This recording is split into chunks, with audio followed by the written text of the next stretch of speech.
Magandang good morning sa inyong lahat, mga kababayan. JDB uli ang inyong abang lingkod. Pag-usapan natin ngayon itong kapraningan ni Sara. Sabi nga dyan Inday Praning. Kasi sinasabi niya ho rito, sinisiraan daw sila ni PBBM para manatili siya sa pwesto. Si PBBM. Naalala ko yung kwentong ganito nung lumabas yung People's Initiative. Diba? Naalala niyo yun? Oh. Yun daw ang aksyon ni PBBM, 'di ba? Gagawing parliamentary system ang gobyerno, tapos siya ang mananatili sa kapangyarihan, and then si Martin Romualdez ang magiging prime minister. So di dalawa sila. At alam niyo naman kapag parliamentary system po tayo, hindi na po ang tao ang ibinoboto kundi ho ang partido na. Okay? At kung sino ang party leader, siya po ang pinipili ng mga miyembro, yung kung sino yung majority block doon sa parlamento, yung pinaka-kongreso natin, siya po yung tawag dito, kanilang inihahalal bilang parliament, bilang head, bilang prime minister. So, yun ang kanilang kwentong ginawa nun. So, si Sarang Praning, bumabalik na naman po ngayon doon sa sa sinisiraan. Okay, actually gawain po nila 'yun, gawain ito ng tatay niya na yung mga threats na sa tingin niya threats sa kanilang political interest, tinitira niya, sinisiraan niya. 'Di ba? He did that to Leni Robredo, to Trillanes. Oh. Ganun ang gawain nila kay Leila de Lima na talaga namang venganza talaga ang ginawa niya dahil po 2011 iniimbestigahan na siya sa kanyang EJK si Duterte. Kaya nung naging presidente, kamalas-malasan, and naging DOJ Secretary si De Lima, naging senador, ayun, doon na nadisgrasya si De Lima. Diba? Pero ngayon, mukhang madidisgrasya kapag hindi pa namatay si Duterte, malamang ho si Duterte naman ngayon. Si De Lima makalipas ang halos sa 8 taong pagkakabilanggo na nakalaya na at ngayon binabalikan sila. Pakinggan nyo tong kapraningan ni Sara. Ang motive dyan is very simple. Mababasa mo naman kaagad Ang motibo dyan is perpetuation in power. Yan, perpetuation in power. Define perpetuation in power. So lahat ng threat sa power mo, sisirain mo talaga. Yun. So lahat daw po ng banta sa iyong kapangyarihan, sisirain mo raw talaga. Diba? Well, yan yung gawain po ng mga Machiavellian. Sa totoo lang. Diba?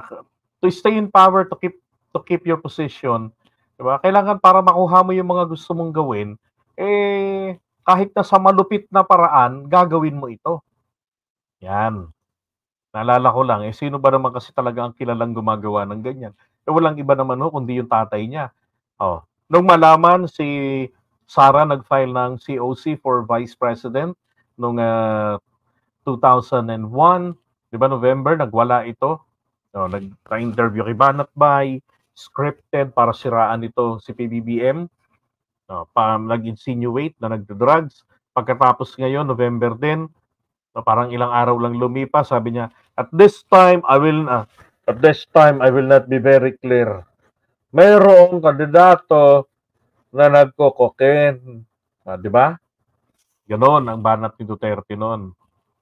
Tapos, nung manalo kung dalawa, lungkot niya nga sa tindi ng sama ng loob niya hindi niya na po sinamahan si PBBM sa pag-take ng oath doon sa grandstand. Anong ginawa niya sa sama ng loob niya? Yung kanyang gawain nung siya po'y congressman na tumambay sa mall, ayun, nag-malling. Di ba tama? Ganun ang ginawa niya. Bakit? Siyempre, sakit sa kalooban. Tapos, eto na, confidential fund issue. Hindi na pagbigyan ng Kongreso si Sara.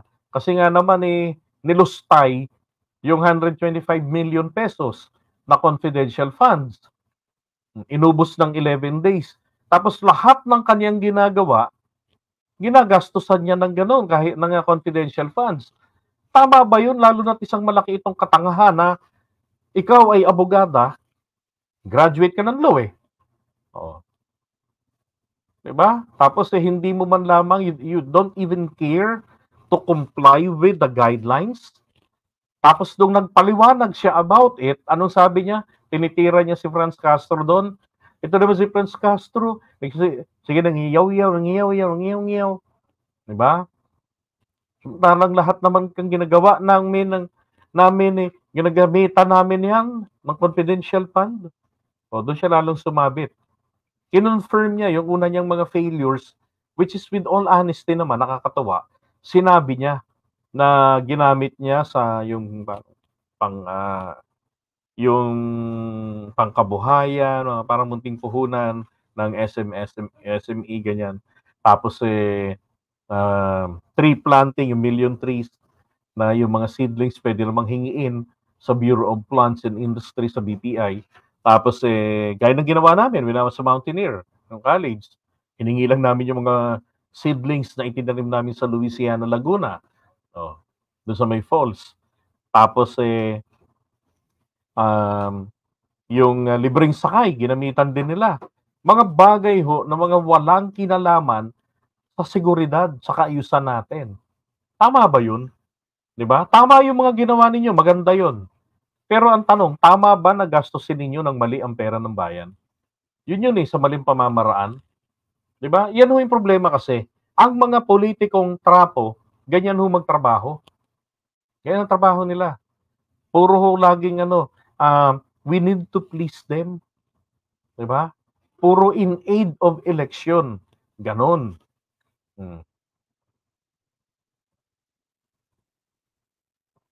It's very obvious. Sa lahat ng naririnig mo, nakikita mo na ginagawa,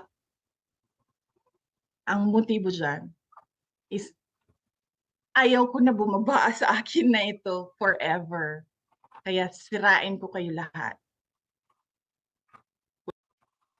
Diba? Yan yung unang sinasabi ng tatay niya eh. Kasi nga nati-threaten sila sa dito kay Speaker Martin Romualdez na nakikilala ng taong bayan, nagugustuhan. Kasi syempre kapag House Speaker ka, tapos very very supportive ang buong Kongreso including the mga kabayan bloc. Diba? Pinupuri nila ang Pangulo kasi nakikita nila yung mga ipinaglalaban nila, lalo na ang interest ng bayan, binibigay ng gobyerno. Yung West Philippine Sea, pinaglalaban ng gobyerno. Nitong Marcos administration. So natutuwa sila doon, yung human rights issues. Diba? Natutuwa sila na walang patayan. Pero nadadali nila ng mga kapulisan natin, nahuhuli ng PIDEA at PIDEG yung mga sangkot sa illegal drugs. Diba? Malakihang bulto. So di nila matanggap yun.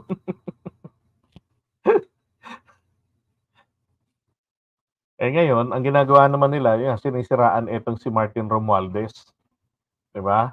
Na ang hinala kasi nila, baka ito yung patakbuhin ni PBBM sa 2028.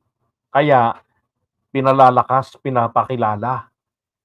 So, magiging banta sa political career pagka-Pangulo na inaabangan nila para kay Sara. Hindi nga nila mahintay mag-2028 Kaya tuloy nagbubumirang yung mga pinagagawa nila sa kanila, nabubuking tuloy. At yun naman talaga yung sinasabi ni Sara dito, yun ang gawain ng tatay niya.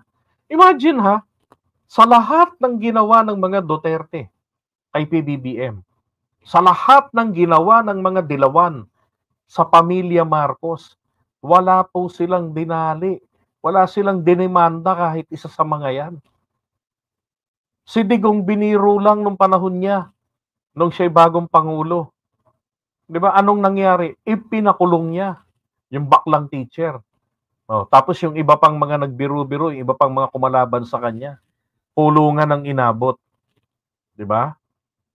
Kung sa bagay, ibuti nga yung mga kulungan lang. Yung iba nga, dumiretso sa hukay. Ay, nako. Sarah? Wala akong pakialam.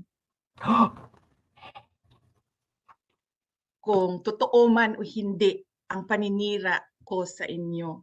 basta lang masira kayo. Yan yung motibo dyan. It's all about politics. Everything is all about politics and power. Syukran. Walang syukran. Kala ko may syukran eh. O, di ba? Wala naman kasi talaga siya ibang tutukuyin dito kundi si PBBM lang. Eh. Sabi ko nga sa inyo kanina, etong paglabas-labas ni Sara, ngayon, eto pati yung pagtira-tira niya sa gobyerno, yung kanyang statement niya, pati sa Kongreso, pumuposisyon po si Sara bilang boses ng oposisyon. Tapos sasabihin, itatanggi niya, well, masanay na nga po talaga tayong sinungaling sila. Kung ano yung sinabi nila kanina, ano yung pinakita at pinaramdam nila, sasabihin nila, no, mali ang basa mo. 'Di ba? Pero, ganun ang ginagawa nila. Ito namang isa. Tingnan yung kaplastikan niya rito Ko naman noon, 'di ba, hindi ako gumagalaw para sa administrasyon, hindi ako gumagalaw para sa oposisyon, hindi politika kundi para sa bayan. Hindi na yung usaping 'Di ba? Totoo naman sinabi niya yun dati. seguridad ko, personal na seguridad ko ang mahalaga eh. Ang mahalaga, lagi kong sinasabi yan, 'di ba? Sabi ko makakatrabaho naman ako kahit wala akong security. Walang Pero security. ang mas mahalaga ay yung seguridad ng bayan. Ano daw? Ano daw? 'Di ba? Nakakatawa eh, 'di ba? Ang pinag-uusapan dito, yung kanyang bodyguard security niya. Security forces niya, halos 400 pa naman yung natitira eh. 380 pa ba 'yon? 'Di ba? So, biglang banat, yung mga general na alam niyo 'yun, pang-akit ng simpatsya ng mga tao, public sympathy. Yun lang. Ng kanyang correct Annabelle. Pa-victim si Sara, 'di ba? So, kaya ko namang magtrabaho kahit na walang bodyguards. Ba't hindi mo totohanin? 'Di ba? Ang tanong nga ito isusoli mo ba yang natitira pang mga bodyguards mo? Kasi kung 1:500, okay? Ang ratio per population, ilan pa yung mga natitira sa kanyang mga pulis? Ilan yung mga sundalo? 'Di ba? Meron pa tayong may mga rebelde pa. Ilang tao, ilang bayan ang nadi-deprive? Hindi mo naman pala kailangan. Now, I'm challenging Sara Duterte, our Vice President na pinaglaban natin dati. Isoli mo na yan, isurrender mo na. Bilyonarya kang tao. Kaya mong mag-hire ng mga bodyguards. Tapos meron pa ngang mga nag-volunteer na na mag-gwardiya sa inyong pamilya. 'Di ba? Kung meron na nga kayong mini private armies Oh. 'Di ba? Isoli mo na kung talagang totoo yung sinasabi mo, seryoso at hindi ka isang dakilang pa-victim lang. 'Di ba? Lang yan biglang Hindi isiningit ako ng safety ng gumagalaw bayan tingnan niyo para sa administrasyon, hindi ako gumagalaw para sa oposisyon, hindi politika kundi para sa bayan. Hindi Wow. na yung usaping seguridad ko, personal na seguridad ko ang mahalaga eh. Ang mahalaga, lagi kong sinasabi yan, 'di ba? Sabi ko makakatrabaho naman ako kahit wala akong security. Walang Pero security. ang mas mahalaga ay yung seguridad ng bayan. Plastic to Ma'am, plastic. yung recent po na statement ninyo, ma'am, do you consider yourself as an opposition po? Inilatag niyo na po kasi yung mga problema na nakita niyo sa bayan po under this Oo. administration. Sige po, ma'am. Oo. Ito yung kahapon na statement, no? Hindi yung today na statement, no? Oo. Yes. Yung kahapon na statement, doon ko binilabas yung frustration ko as a Filipino. Sinabi ko naman noon, no, 'di ba, hindi ako gumagalaw para sa administrasyon, hindi ako gumagalaw para sa oposisyon, hindi politika kundi para sa bayan. Klaro naman ata 'yon sa oath of office ng lahat ng government officials na para sa bayan ang trabaho mo. So kung ano yung sa tingin ko tama para sa bayan, yun yung sinasabi ko. So, yung frustration ko as a Vice President and as a Filipino sa mga nangyayari or naririnig natin sa ating gobyerno, nilabas ko doon sa statement. Okay, yun yung pagtira niya ron sa dito sa kay PBBM. Sabi niya, ang bayan natin pinamumunuan ng mga tao na walang kakayanan, walang malasakit, 'di ba? Ang malasakit na tinutukoy niya doon, dinadahilan po nila, nilalagay daw tayo ni PBBM sa giyera. Mapapagyera daw ang Pilipinas. Putragis, palibhasa kasi talagang mga tanga tong mga to. Sorry for the word pero yun pong tanga, it is hindi humura yan. Yan po ay pagpapakita lamang ng state of mind or knowledge na kulang, kaya nga tanga, kulang sa nalalaman, sa impormasyon. Na kung hindi dahil diyan sa EDCA sites, ang China na noon pa nagbabanta na at nagtakda na ng petsa ng paglusob sa Taiwan, kung walang EDCA sites, ginawa na nila yan ng buong laya. Sa tingin nyo kaya hindi tayo maaapektuhan? Tanga talaga kayo pag ang sagot nyo doon ay yes. Saan ka namang nakakita na naghira yung kapitbahay mo? 'Di ba? Tapos syempre dama yung ekonomiya diyan. Hindi tayo maaapektuhan kasi sila lang nag-aaway. Ibig sabihin, yung trading routes, tuloy-tuloy lang rin yun. Pagka may barkong pang pribado, pang kalakalan, ceasefire muna, may dumadaang barko. Ceasefire muna, may yung mga rockets nyo, freeze, stop muna. Diba? Yung mga Tomahawk, tigil muna. May dumadaang barko, may mga container vans na daladala. Tabi yung mga nandyan sa may Basi Channel. Yung daanan dito sa China Strait, tabi kayo muna. May dumadaang mga barkong pang kalakalan. Ganon? Siyempre lahat po yan, stop lahat yan. Diba? Tapos ang Amerika makikisali rin. Kasi pinoprotektahan nila ang Taiwan. Diba? Kasi kailangan ng Amerika talaga na manatili ang Taiwan na kaalyado nila. Or else malayang makakatawid-tawid na ng Pacific Ocean ang mga inchik at hindi na nila makokontrol basta-basta yan kung ano pa ang mga pinagagawa niyan sa karagatan. Baka malay nyo, biglang magtanim ng isang malaking bomba doon, di ba? Tapos pasabugin, total. Bago naman, pagka sumabog yan, ang madadali naman ng tsunami, yung nasa paligid ng mga nakaharap mismo sa Pacific Ocean. Ang China, nahaharangan ng Taiwan, ng Pilipinas. Di ba? So sa US, salon-salon nila yon. Hindi nila mapipigil basta-basta ang alon, ang tsunami. So isa rin sa tinitignan nila yan. Hindi man sila tirahin ng China sa mga pangyera, pero palilitawin na natural yung nangyari. Pero ang totoo, artificial. Ay, nako, si Sarah talaga aning. Sinabi ko sa ating mga kapatid na Muslim, sa mga iba't ibang tribo na Muslim doon sa Davao City, kasama na yung mga nasa MNLF na hindi. Ito pa nga isa sinasabi niya na si PBBM daw walang karapatan na mamuno. Walang karapatan sa kanyang sinumpaang tungkulin. Ibig sabihin po niya roon, si PBBM po ay nandaya noong nakaraang halalan. Paano ngayon to? Wala pa yatang reaction doon si Attorney Vic Rodriguez. Kasi sinasabi ni Attorney Vic, inilabang ko talaga yan. Kay Glenn Chongo na hindi nandaya si PBBM. Talagang legit yung pagkapanalo niya. Kasi nga naman, sabi niya, trinabaho ko yan. Nuts. Bibigay na rin ba si Attorney Vic doon? Kasi si Princess Fiona na yung nagsalita. Hindi na yung usaping seguridad ko, personal na seguridad ko ang mahalaga Ang mahalaga, lagi kong sinasabi yan, diba? Sabi ko, makakatrabaho naman ako kahit wala akong security. Pero ang mas mahalaga ay yung seguridad ng bayan. No, di ba? Lutang na lutang talaga rin to Sabi float, float, float. Pa-victim.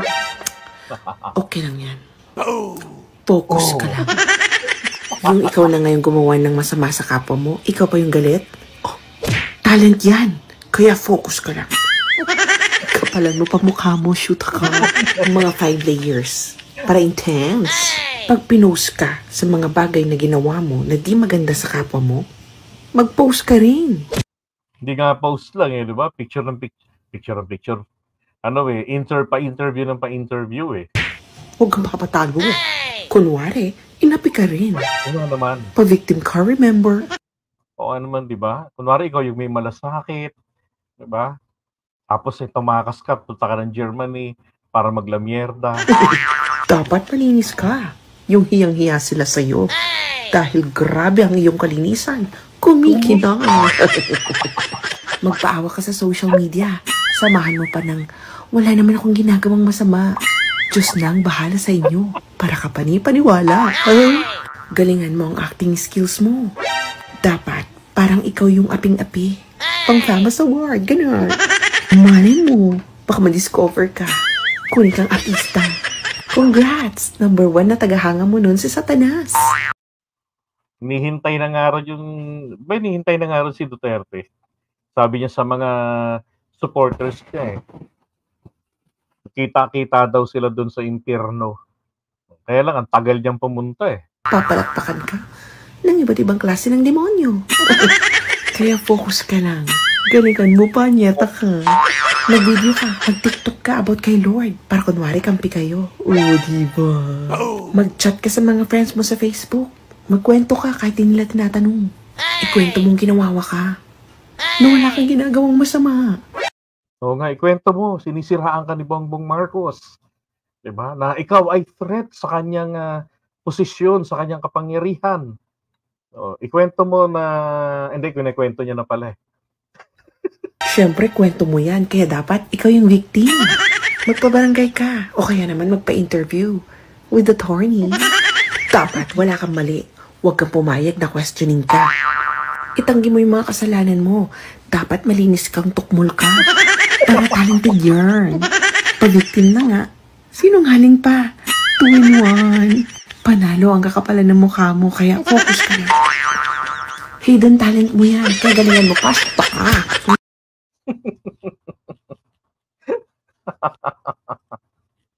Diba? Sabi ni Olet, long cake. Bakit? Ano ba ang problema ng security ng bayan? Diba?